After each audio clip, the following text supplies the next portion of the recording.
Assalamualaikum warahmatullahi wabarakatuh. Perkenalkan, saya Omas Mas Pupah dari Universitas Pancasakti Bekasi, Prodi PAUD, semester konversi.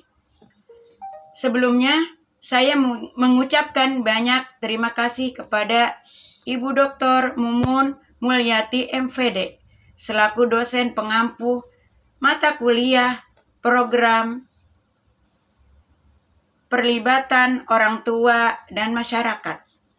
Kali ini saya ingin menyelesaikan tugas ujian tengah semester dengan materi program perlibatan orang tua dan masyarakat. Baiklah, kita simak paparannya.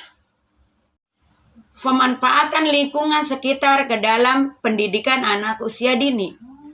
Kegiatan pemanfaatan lingkungan masyarakat ke dalam pendidikan anak usia dini bisa dilakukan dengan dua cara.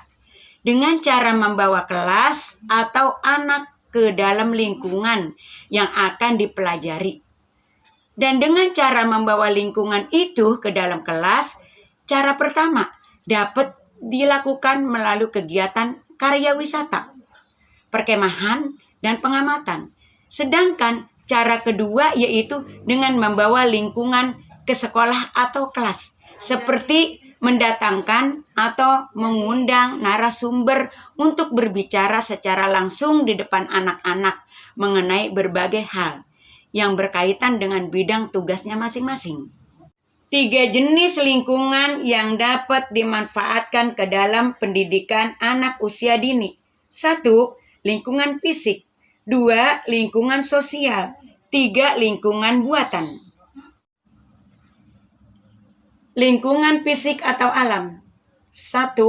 Jenis lingkungan pertama yang bermanfaat bagi kegiatan pengembangan anak-anak di lembaga PAUD adalah lingkungan alam atau sering juga disebut dengan lingkungan fisik. Lingkungan alam atau lingkungan fisik adalah segala sesuatu yang sifatnya alamiah, seperti sumber daya alam yang terdapat di sekeliling kita, seperti air, hutan, tanah, batu-batuan, tumbuh-tumbuhan, dan hewan, dan sungai, iklim, suhu udara, dan sebagainya. Lingkungan alam ini sangat mudah ditemukan di sekitar lembaga PAUD, dan memang secara alamiah lingkungan ini telah menyatu dengan kehidupan kita sebagai manusia. 2. Lingkungan alam atau fisik sifatnya relatif, menetap. Oleh karena itu, jenis lingkungan ini akan lebih mudah dikenal dan dipelajari oleh anak sesuai dengan kemampuannya. Anak dapat mengamati perubahan-perubahan yang terjadi dan dialami dalam kehidupan sehari-hari, termasuk juga proses terjadinya, misalnya mengenai terjadinya perubahan siang dan malam, suhu udara pagi yang sejuk, dan siang hari yang biasanya panas, dan juga mengamati terjadinya hujan. Masalah kerusakan lingkungan dan penyebabnya dapat juga dipelajari oleh anak, seperti erosi, hutan gundul, pencemaran air, udara, tanah, dan sebagainya. Ini adalah akar pohon rambutan. Akar apa, Nana? Akar pohon rambutan. Ini pohon rambutan. Pohon apa sih? Pohon rambutan. Kemudian ini adalah tangkainya. Nana, ini tangkai pohon rambutan. Apa sayang? Tangkai pohon rambutan. Kemudian ini daun rambutan. Daun rambutan. Daun rambutan. Daun rambutan. Warnanya hijau. Warnanya Hijau. ini rambutan. Ini rambutan. Ini buah rambutan. Ini buah rambutan. Ini buah rambutan. Ini buah rambutan. Mana rambutannya sudah panen ya? Warnanya apa sayang? Merah. Merah. Alhamdulillah. rambutan kita sudah masak, rambutan kita sudah matang. Nah, anak-anak coba sekarang kita pegang. Nih, coba anak-anak pegang buah rambutan. Terus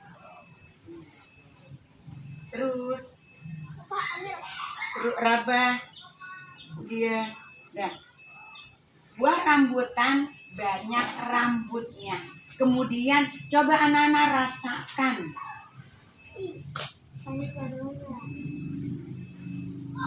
Manis? Manis? Ya. Alhamdulillah anak-anak sudah tahu pohon rambutan dari akarnya, batangnya, kemudian tangkainya, kemudian daunnya, buahnya. Alhamdulillah bulan ini anak-anak sudah panen pohon rambutan kita. Anak-anak, rambutan rasanya siapa yang suka rambutan? Dan siapa yang menciptakan rambutan ini? Allah Subhanahu wa Ta'ala. Untuk siapa rambutan ini? Untuk manusia, untuk kita. Makanya kita wajib bersyukur kepada Allah. 2. Lingkungan sosial. Adalah lingkungan sosial sangat tepat digunakan untuk mempelajari dasar-dasar ilmu sosial dan kemanusiaan. Karena lingkungan sosial ini berkenaan dengan interaksi anak dalam kehidupan bermasyarakat. Dengan memanfaatkan lingkungan sosial, anak akan dapat mempelajari bagaimana interaksi yang terjadi dalam lingkungan masyarakatnya. Hal ini penting dilaksanakan mengingat anak adalah bagian dari masyarakat itu sendiri. Oleh karena itu, sejak dini mereka harus sudah diperkenalkan dengan aturan, norma, dan ketentuan-ketentuan yang berlaku di masyarakat. Dengan mengenali aturan sejak dini, maka kemudian hari mereka akan mampu beradaptasi dan berintegrasi dengan lingkungan sosialnya dengan baik. 3. Lingkungan buatan.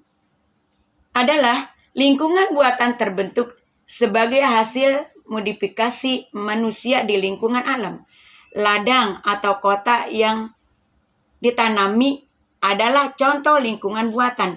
Dalam lingkungan buatan, lingkungan alam diubah sesuai dengan kebutuhan penduduk yang tinggal di dalamnya. Lingkungan buatan yakni lingkungan yang sengaja diciptakan atau dibangun manusia untuk tujuan-tujuan tertentu yang bermanfaat bagi kehidupan manusia. Lingkungan buatan tersebut antara lain irigasi dan pengairan, bendungan, pertanaman, kebun binatang, perkebunan, penghijauan, dan pembangkit tenaga listrik. Cara pemanfaatan lingkungan masyarakat ada 2. 1. Membawa kelas anak ke dalam lingkungan masyarakat, yaitu dengan karya wisata. 2. Berkemah. 3. Survei.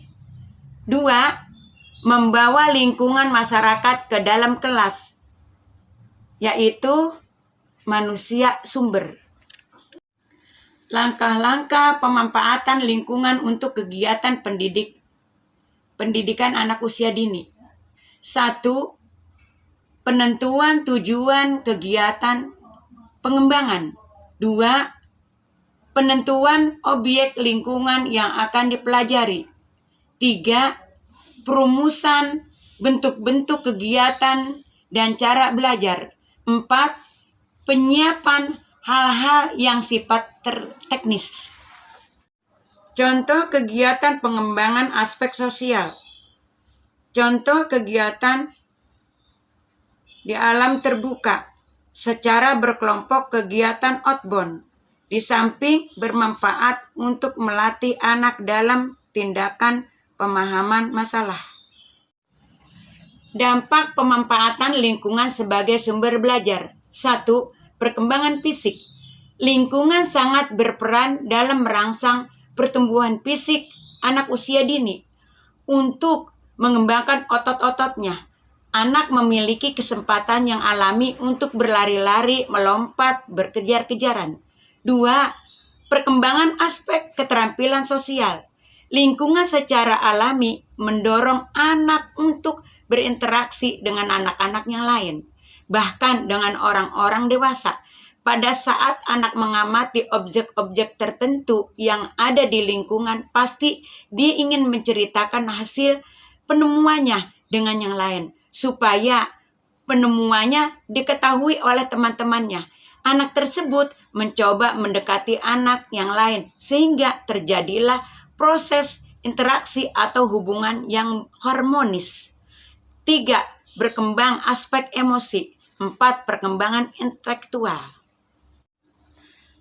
Adapun kesimpulan, kegiatan pemanfaatan lingkungan masyarakat ke dalam pendidikan anak usia dini bisa dilakukan dengan 2 cara. Dengan cara membawa kelas atau anak ke dalam lingkungan yang akan dipelajari.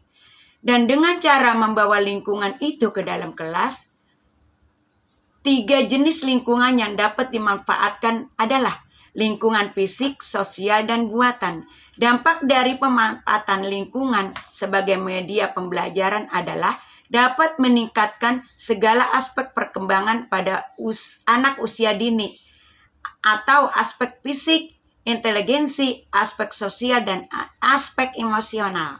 Sekian dari saya, mudah-mudahan banyak manfaatnya. Assalamualaikum warahmatullahi wabarakatuh.